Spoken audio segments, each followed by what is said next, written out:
Hola, buenos días. Bienvenidos a este que es el último de los programas que preparamos en esta ocasión y que versaron, como ustedes saben, sobre algunos temas de los muchos que encontramos a lo largo y ancho de las investigaciones filosóficas, un libro único, excepcional, superior. Antes de entrar en materia, quisiera darles las gracias a todos los que nos escribieron y se mantuvieron en contacto con nosotros, enviando sus comentarios, sus opiniones, a las que tratamos de responder en tiempo y forma. Desde luego todavía hay oportunidad de establecer esta comunicación y si pueden escribirnos, darnos sus opiniones a la dirección que les estaremos proporcionando, pues les estaremos muy agradecidos.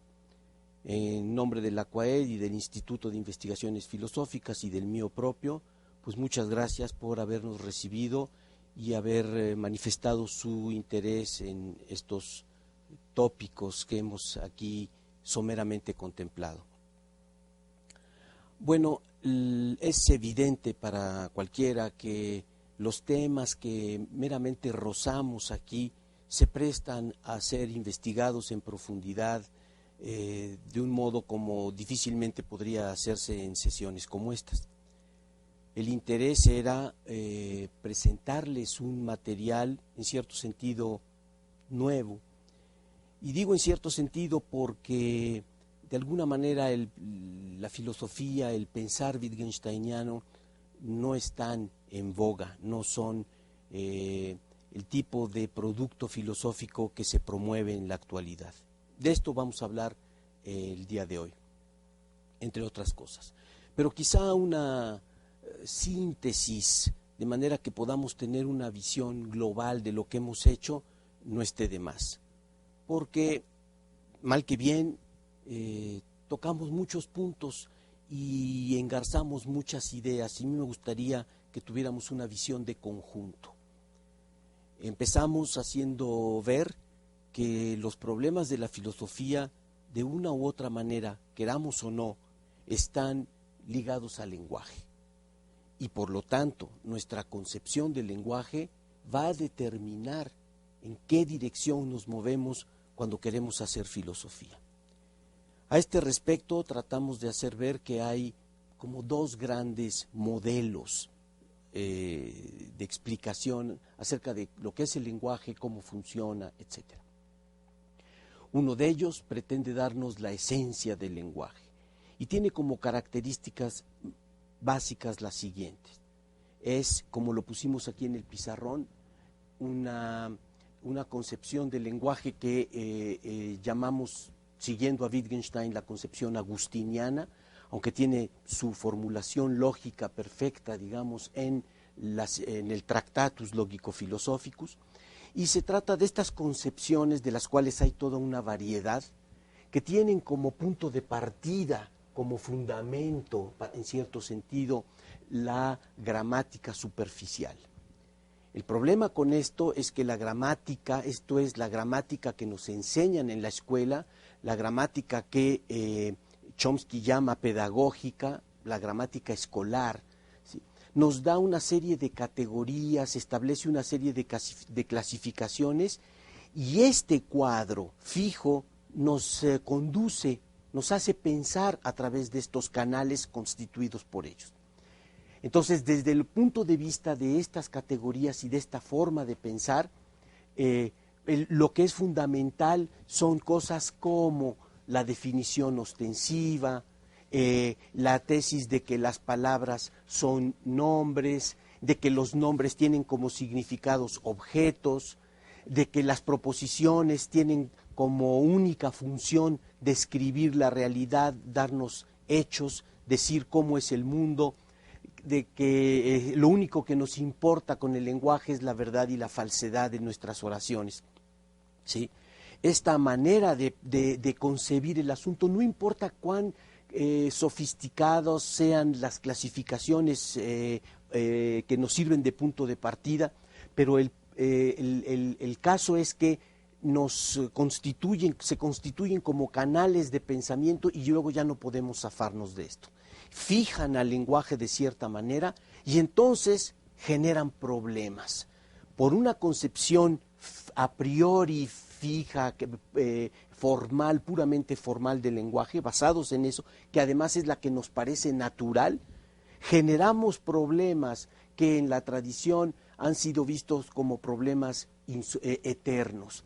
Eso es un modo bonito de plantear el asunto, porque en realidad lo que deberíamos decir es que se trata de problemas insolubles, de pseudo problemas, de problemas para los cuales no hay solución. Y eso cualquier estudiante, cualquier profesor, cualquier investigador, cualquier filósofo profesional serio lo sabe. Los problemas filosóficos son como una especie de ave fénix, solo que negativa, por así decirlo.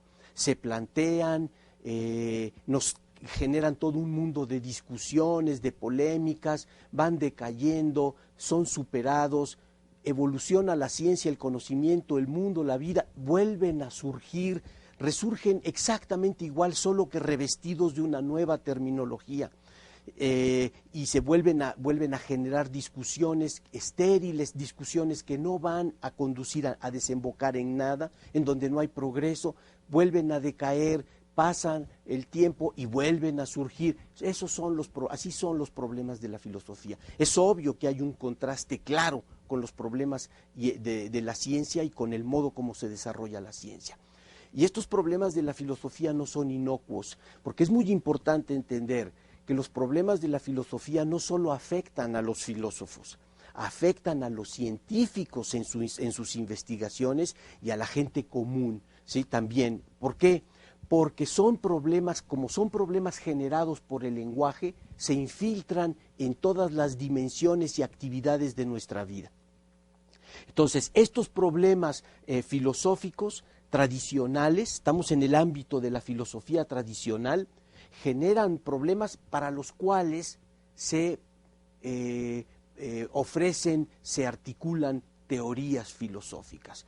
Y este juego de problemas, teoría, fracaso, problema, teoría, fracaso, es el juego permanente de la filosofía convencional.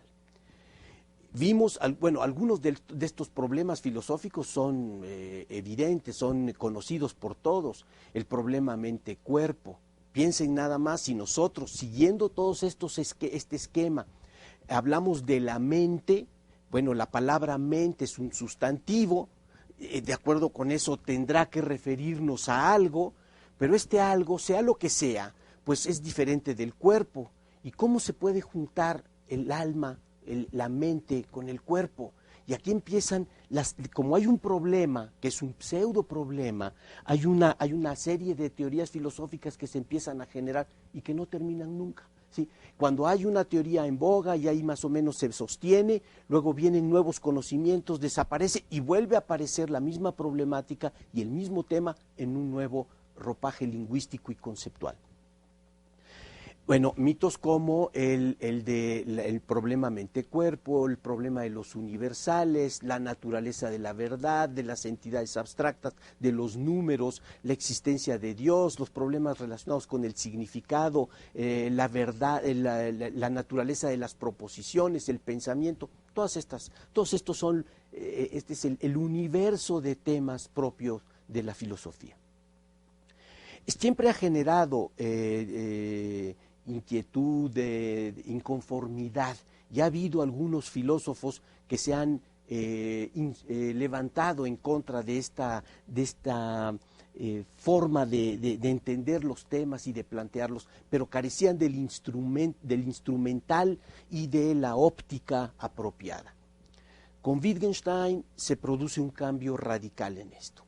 Pero este cambio radical tiene su origen precisamente en una concepción del lenguaje distinta. Y aquí el gran esfuerzo consistió en desprenderse, en liberarse de la garra de las clasificaciones formales, del yugo de la gramática superficial.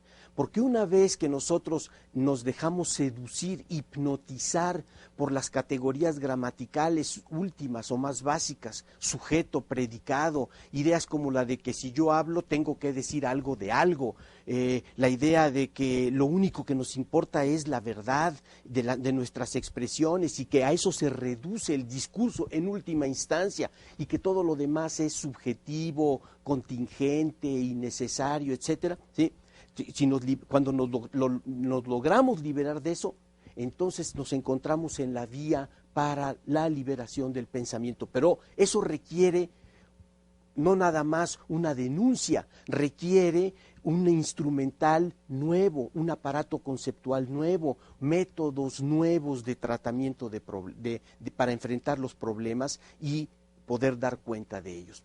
Vimos algunas de las nociones que Wittgenstein introdujo en filosofía, nociones que nunca antes se habían acuñado, que nadie había por lo tanto empleado y que forman una familia de nociones, porque todas están dirigidas a un mismo objetivo, para ser empleadas con una misma meta en mente.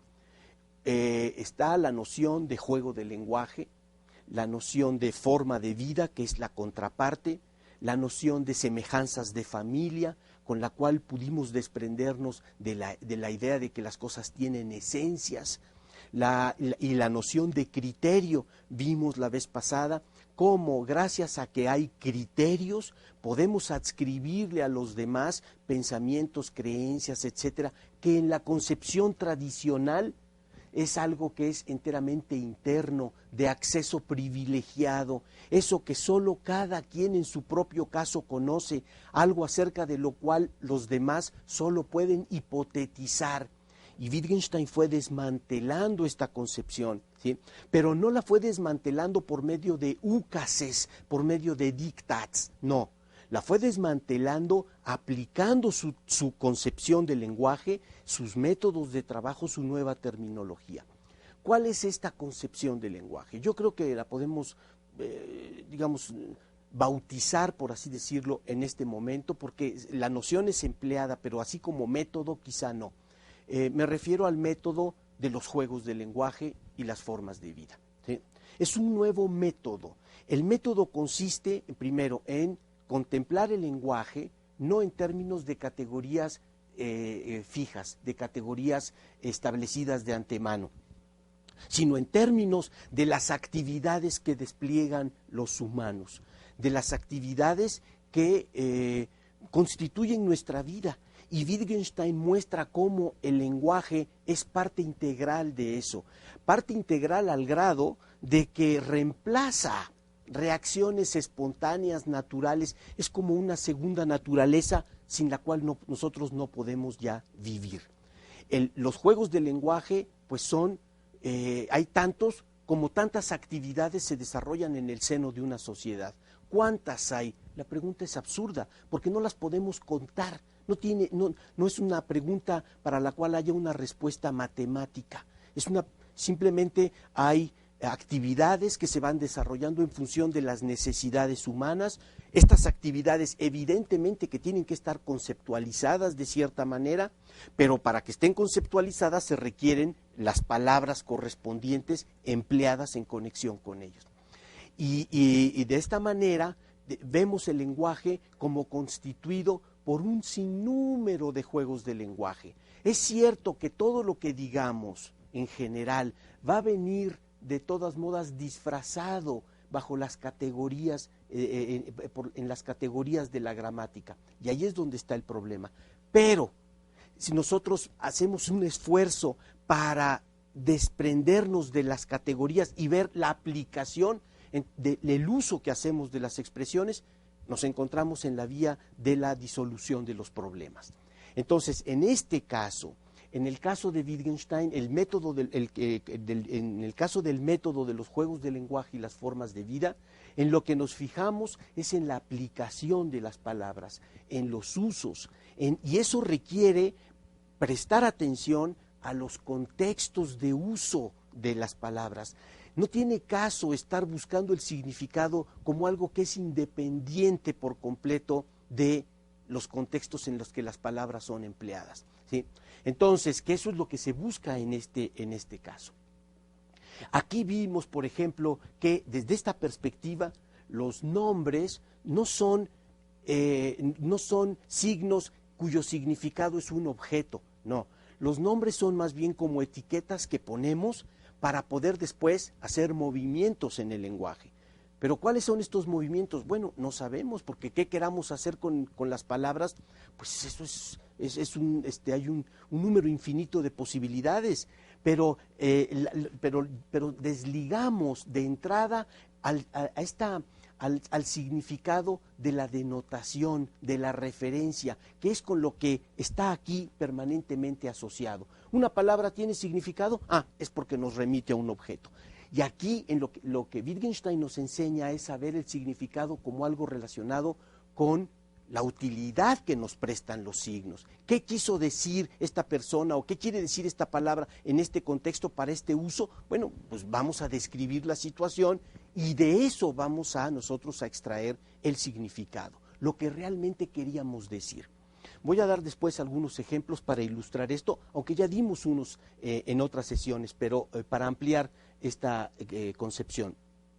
Entonces, desde esta perspectiva, a diferencia de lo que pasa en la concepción clásica, que lo que hay son especulaciones y la gestación de teorías, de protocientíficas, que supuestamente la ciencia tarde o temprano, con el tiempo y cuando hayan avanzado las investigaciones, nos confirmará o nos refutará, toda esa percepción de los problemas filosóficos queda reemplazada por una tarea mucho más modesta aparentemente, pero mucho más efectiva en el terreno del pensamiento, que es la descripción de las reglas de uso.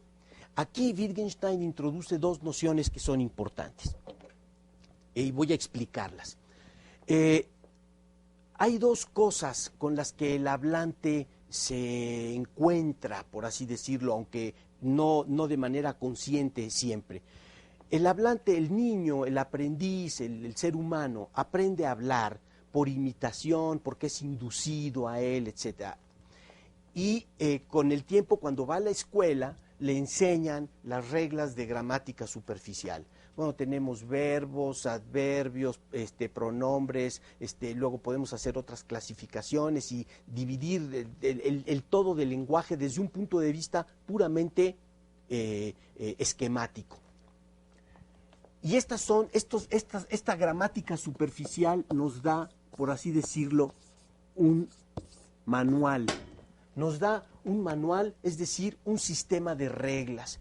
Y nosotros aprendemos esas reglas en la escuela. Aprendemos a combinar palabras, a conjugar verbos, cosas por el estilo.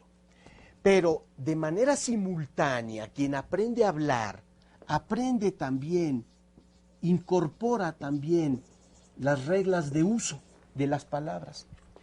La vez pasada di un ejemplo que era el del pronombre personal yo.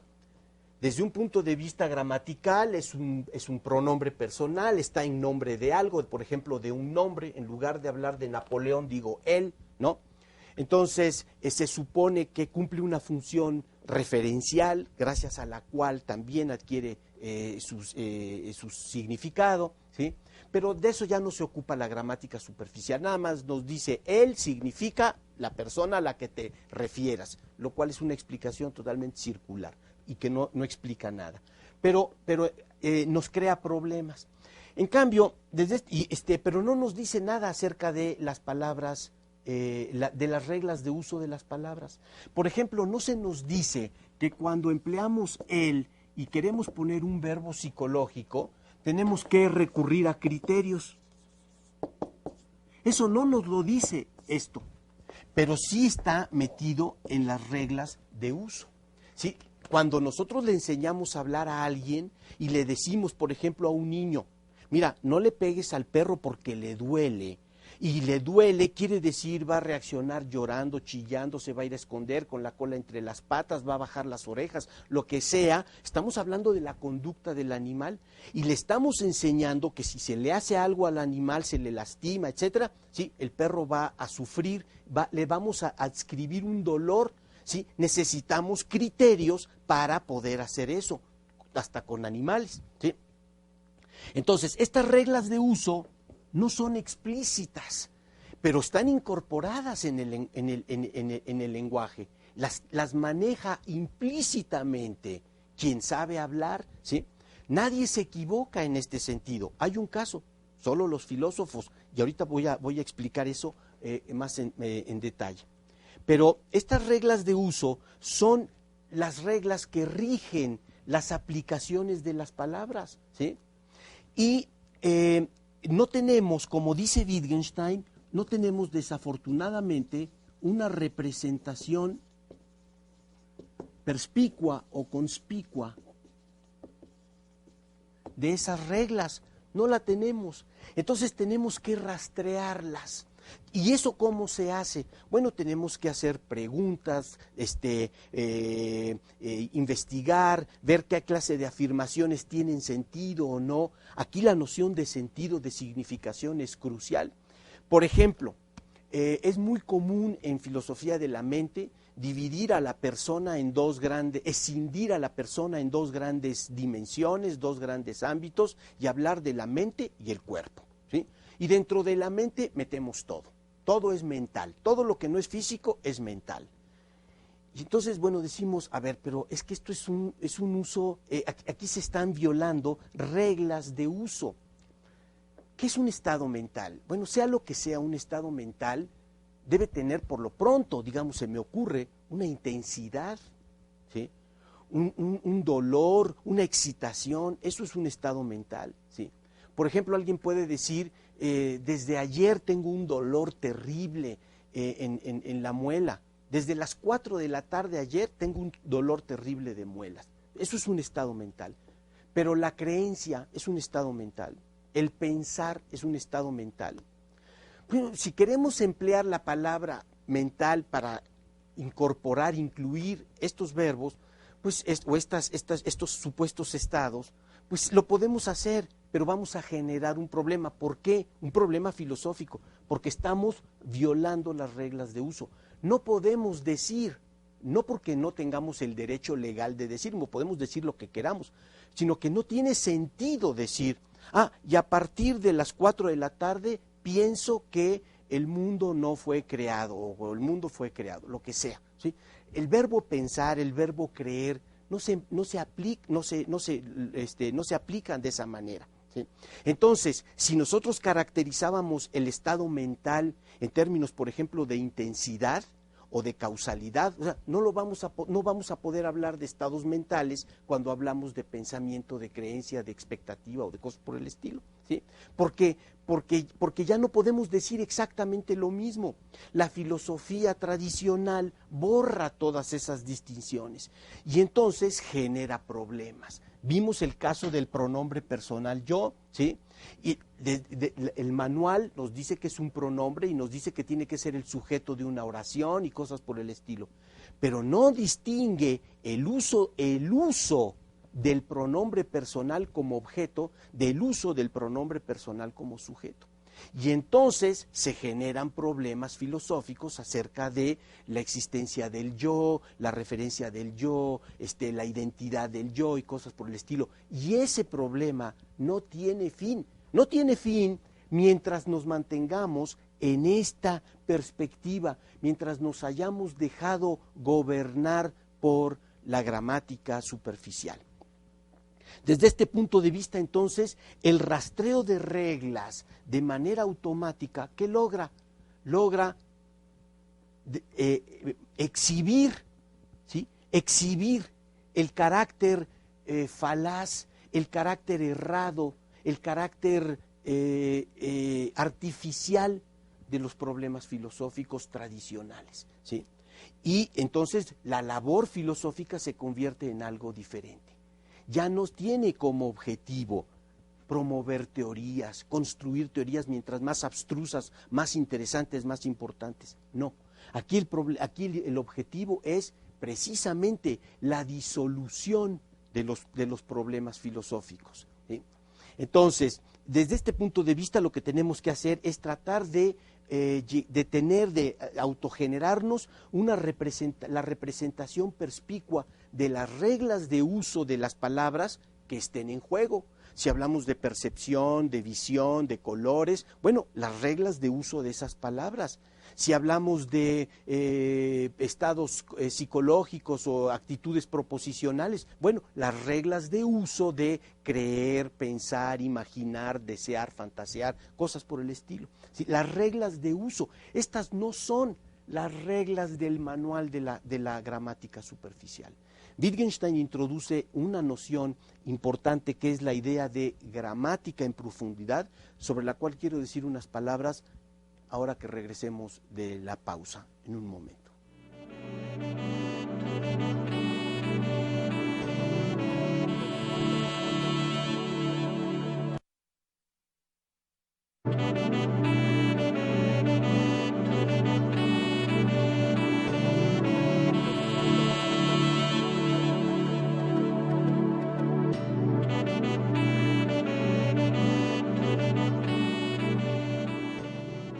Bueno, entonces estamos de regreso en esto que es nuestra última media hora de estos programas, que fueron 5 y que se centraron en algunos temas prominentes de uno de los libros más importantes de todos los tiempos, como lo es Las investigaciones filosóficas. Estaba explicando que hay un contraste muy grande entre dos enfoques y que uno se funda básicamente en clasificaciones formales, no importa cuáles sean estas. Los lingüistas, los lógicos, los matemáticos tienen montones de clasificaciones con signos y con eso, pero en realidad son clasificaciones de esta naturaleza, gramaticales en este sentido de manual. Todos los, entre comillas, lenguajes tienen sus manuales, pero también tienen sus reglas de uso. Y los que saben emplear esos lenguajes no se percatan necesariamente de que cuando hacen especulaciones están violando las reglas de uso de esos mismos lenguajes de los cuales ellos son especialistas. Un matemático sabe emplear el lenguaje de las matemáticas, pero como no habla en matemático, sino en español, en chino, en ruso, en lo que sea, ¿sí? Al hablar va a aplicar su concepción esta instintiva y va a generar problemas en el ámbito de filosofía de las matemáticas. No porque sea un mal matemático, puede ser estupendo. Gödel era un gran matemático y un gran filósofo de las matemáticas en este sentido. Sabía generar problemas de esta naturaleza, porque tampoco es tan fácil generarlos. Entonces, pero también estos simbolismos, por técnicos que sean, se pueden ver, estudiar desde la perspectiva de los métodos, del método wittgensteiniano, del método de los juegos del lenguaje. Y entonces los resultados a los que conduce, a los que se llega, son distintos. El filósofo, puede haber un filósofo de las matemáticas wittgensteiniano, y desde luego hay muchos clásicos, y los resultados, ocupándose de las mismas cosas, llegan a resultados muy distintos. Estos crean castillos en el aire, fantasmagorías inmensas, universos fantásticos, ¿sí? Y estos se dedican a darle tratamiento de análisis gramatical, de análisis conceptual a todas las afirmaciones que hacen los matemáticos, no qua matemáticos, sino qua filósofos de las matemáticas. ¿Por qué? Porque la filosofía, dado que está tan vinculada al lenguaje, hace su aparición en cualquier contexto. Entonces no es algo privativo nada más de la gente que hace filosofía y que está trabajando en un cubículo. Los problemas filosóficos pueden amenazar, pueden convertirse en un problema real para cualquier individuo, en cualquier disciplina, en cualquier área. Bueno, introdujimos la noción de representación perspicua, que es este resultado óptimo de tener ante los ojos las reglas de uso, de las palabras, por medio de las cuales podemos después confrontar las afirmaciones de los filósofos. Y podemos en todo momento decirle, oye, a ver, aquí se produjo un cortocircuito semántico. Estás haciendo una afirmación que viola una regla de uso. Estás empleando la palabra yo como sujeto y estás buscando una referencia cuando la regla de uso me dice que no se puede hacer eso. Estás creando un falso problema y estás buscando una falsa solución porque tú quieres una teoría para resolver lo que es en realidad una confusión, ¿sí? Entonces, nosotros queremos llegar a tener una representación perspicua de estas reglas por medio de preguntas, de investigaciones, de afirmaciones, examinando los juegos de lenguaje originales, los juegos de lenguaje imaginarios, que no es nada más conjugación de palabras, porque los juegos de lenguaje están siempre acompañados de formas de vida.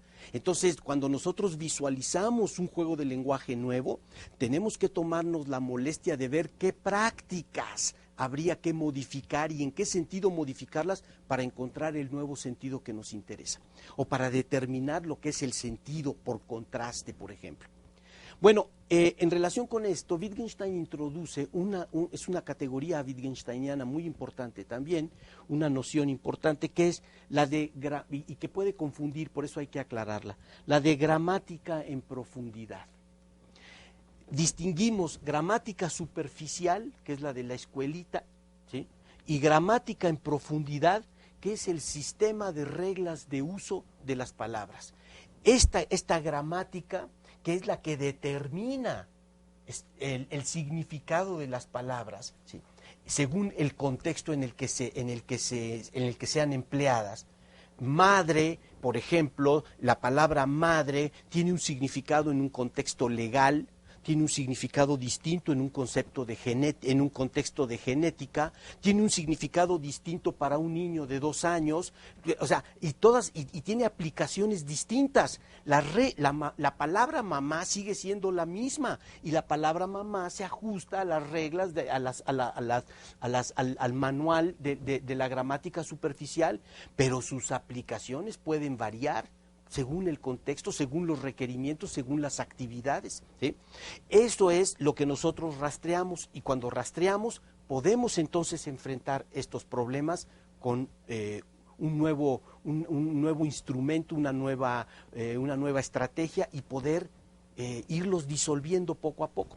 Entonces, la gramática en profundidad es este sistema, como digo, de reglas que rigen las palabras y que son las que constantemente en filosofía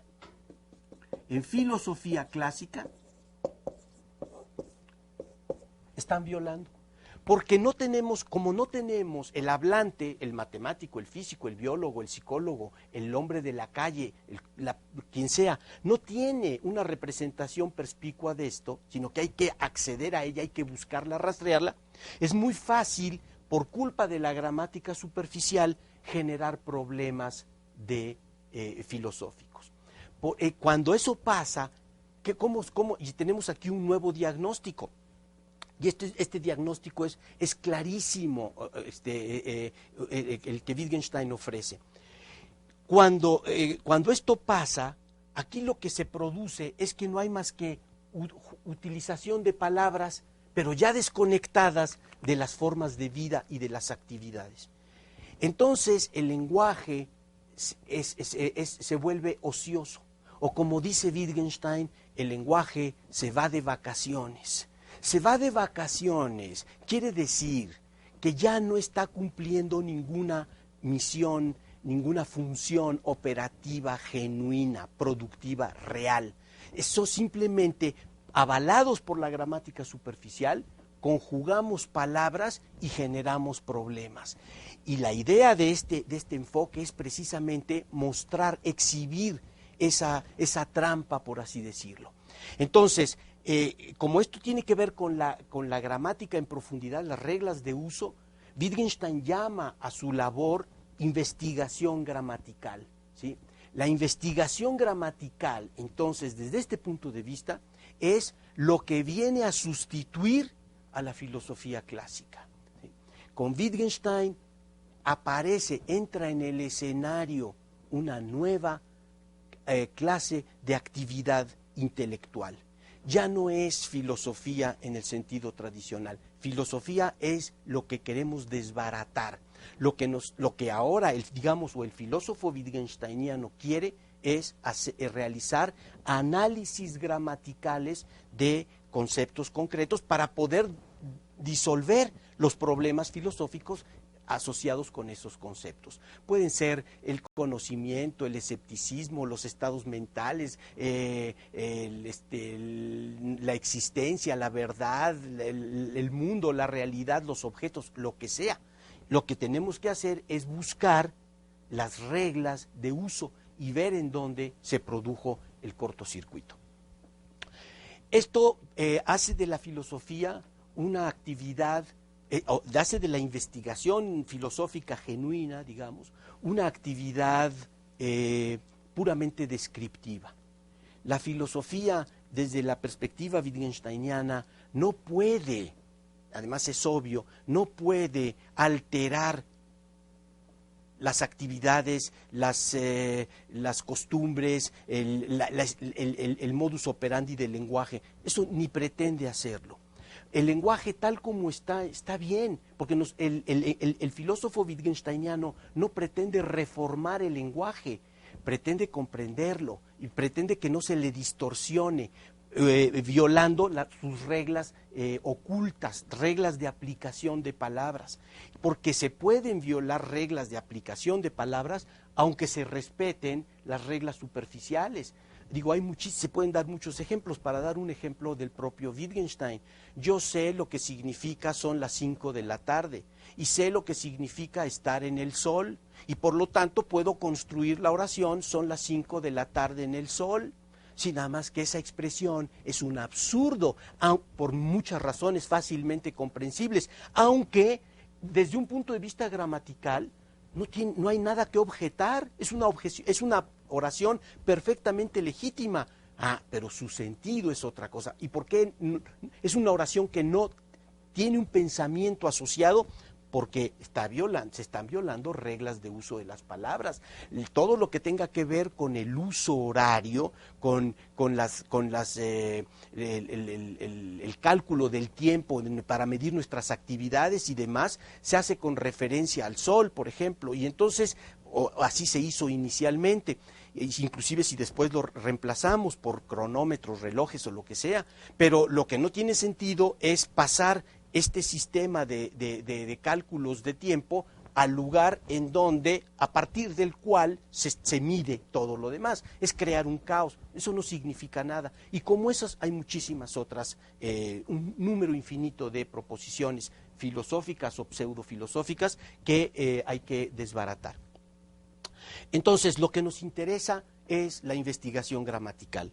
Y esta investigación gramatical sirve para acabar con los mitos filosóficos. Ya vimos algunos de ellos. Vimos el mito de lo interno, el mito de la idea de que cuando yo hablo de lo que yo siento, de lo que yo pienso, hablo de lo que solo yo conozco y que me pasa adentro, quizá dentro del cráneo o no sé dónde, en el cerebro, en el centro del cerebro o en la corteza, no tengo la menor idea, pero algo me tiene que pasar, etcétera, ¿no? Así razonamos. Entonces, está el mito de la interioridad hasta que Wittgenstein nos aclara que el significado de todo lo que es el lenguaje psicológico no tiene nada que ver con lo que le sucede a cada quien cada vez que habla o cuando nos referimos a él o cosas por el estilo. Que aquí lo que importa es el contexto de uso de las palabras, la conducta tanto verbal como extralingüística, y que es con base en eso que nosotros podemos hablar significativamente y de manera comprensible para todos los usuarios del lenguaje de los dolores de los demás, la fantasía de los demás, los deseos de los demás, etcétera, y todo legítimamente y sin caer en misterios. Un problema filosófico generalmente al intentar resolverlo nos lleva a un misterio, ¿sí? Entonces, ahora, esta labor como dice Wittgenstein, que es de puramente descriptiva, no interfiere en nada, ¿sí? Porque no puede hacerlo. El filósofo wittgensteiniano de las matemáticas no va a alterar el modo como se trabaja en matemáticas, ni el lenguaje de los matemáticos, ni los métodos matemáticos. Lo único que puede hacer es describir lo que hacen los matemáticos para, con base en la descripción de las aplicaciones de las nociones matemáticas, neutralizar las afirmaciones de filosofía de las matemáticas, inclusive si son hechas por los matemáticos. Pero este análisis gramatical que vimos en el caso de la psicología para ejemplificar, se puede valer en muchísimos otros, en cualquier otro contexto. Y hay contextos que son particularmente sensibles o importantes. Tomen, por ejemplo, el caso de la religión. Hay una rama de la filosofía importante que es la filosofía de la religión. De nuevo, hay afirmaciones importantes en relación con la religión que pueden ser estudiadas y de hecho así han sido promovidas, puestas en circulación, etcétera, desde el punto de vista de la gramática tradicional, de la gramática superficial.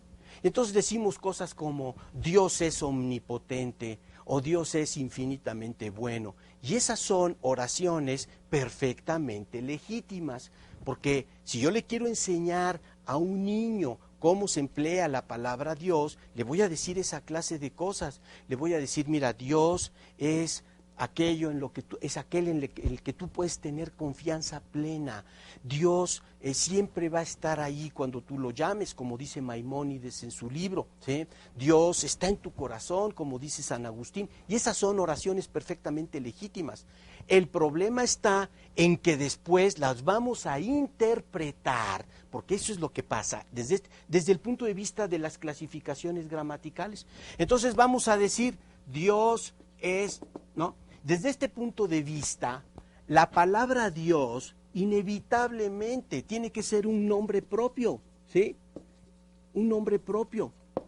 No podría ser otra cosa, ¿sí? Y entonces ya estoy yo reificando a la divinidad. Y entonces ya estoy predicando de él como si yo dijera, las papas están sucias, hay que lavarlas, Dios es omnipotente, hay que alabarlo, ¿sí? Pero esto es porque yo estoy leyendo el lenguaje religioso desde el punto de vista de la gramática superficial. Pero ¿qué pasa cuando enfocamos el lenguaje religioso desde la perspectiva de los juegos del lenguaje y las formas de vida? Apliquemos el esquema, no inventemos. Desde este punto de vista no tenemos que hipotetizar ni fantasear, sino meramente describir. La pregunta, como en el caso del lenguaje psicológico, era preguntas de la forma, ¿cuándo empleo yo una expresión? ¿Para lograr qué? ¿Para decir qué? ¿Qué es lo que yo quiero promover? ¿Qué estoy haciendo con ese instrumental lingüístico que es la expresión Dios es todopoderoso o Dios es bueno? ¿Cuándo emplearía yo una expresión como esas? Y entonces, al responder a esas preguntas, vamos a ver que cuando empleábamos la expresión no nos estábamos refiriendo a ninguna sustancia especial, a un ser infinito, a alguien incognoscible, sino que el lenguaje religioso tenía otra función.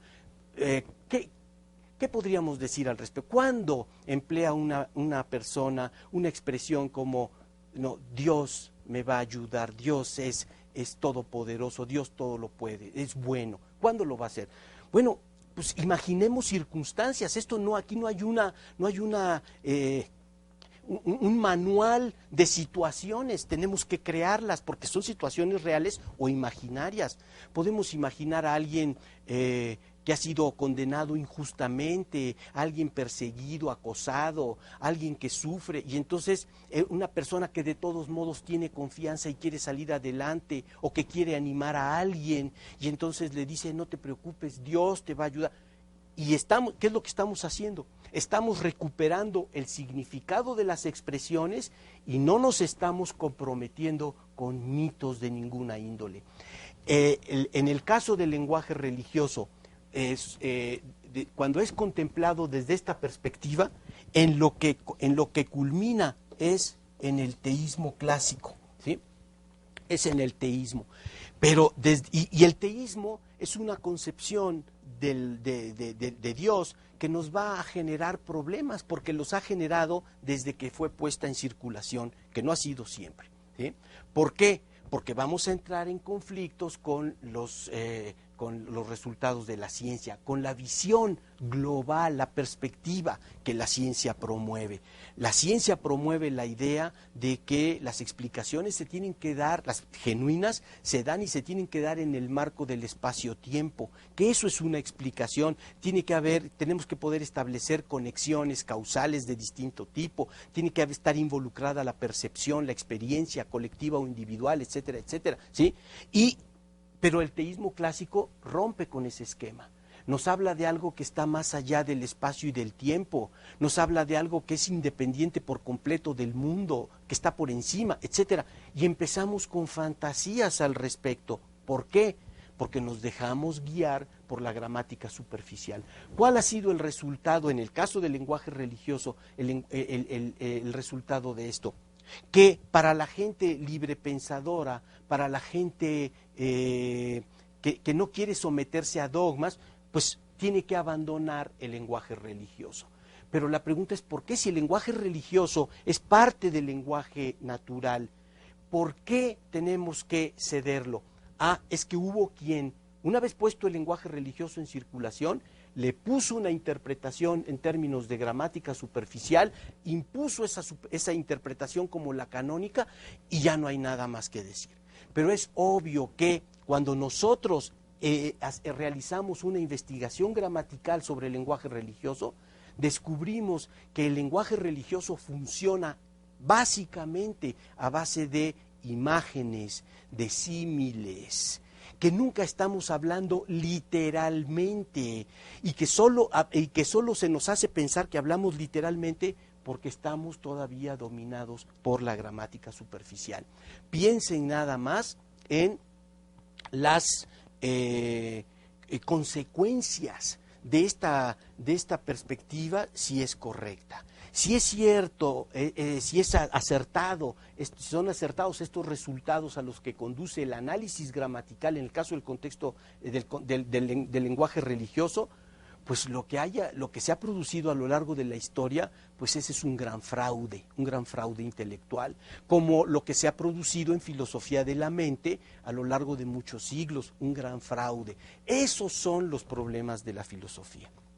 Sí, entonces, Wittgenstein constituye desde este punto de vista una liberación. Es una liberación frente a los enredos generados por el intelecto y a su vez promovidos por la estructura superficial de nuestras oraciones. Como bien dice Wittgenstein, la filosofía, entendiendo por filosofía la investigación gramatical, la filosofía es una lucha permanente contra el embrujo que ejerce el lenguaje sobre nuestra mente, sobre nuestro intelecto, o como él dice, sobre nuestra inteligencia, porque nos obliga a pensar de un modo que va a deformar el lenguaje de una u otra manera. Pero esta investigación no es inocua.